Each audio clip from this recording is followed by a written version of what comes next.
చాలు టెంకాయ ఎక్కడ కొట్టావు పూర్తయ్య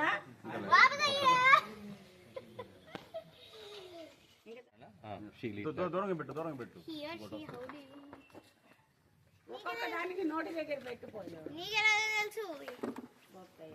నువ్వు పెడతావు ఒక దానికి డాడీ ఒకటి ఉంటది కదా నువ్వు బామ్మా అని నీకని కుదరదు వాడే చెప్పాడు అక్కడ కూడా ఇప్పుడు ఈ ఫ్రూట్ కూడా స్పెషల్ పండగ కాబట్టి స్పెషల్ జనాలు కుట్టేవాళ్ళకి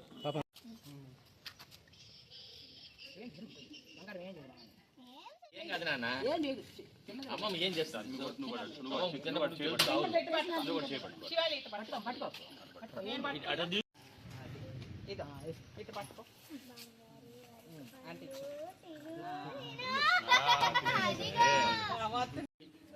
ఈ వారసత్వాన్ని కొనసాగిస్తూ ఉన్నాం. గోమాతలకు పూజ చేస్తాం. గోమాతలకు ఎప్పుడు కూడా మన ఇంట్లో ఆ గో సంపద ఉండాలి. మేమున్నా లేకపోయినా ఈ సంవత్సరం రోజుల్లో కూడా గోమాతలను పూజిస్తూ గోమాతలు చూసుకుంటాం. వాటికి మనుషులు కూడా పెట్టాం.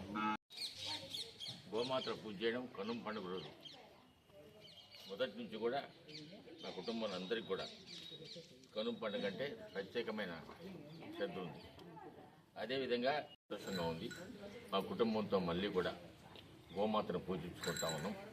ఆ పూజను మా అదృష్టంగా భావిస్తా ఉన్నాం.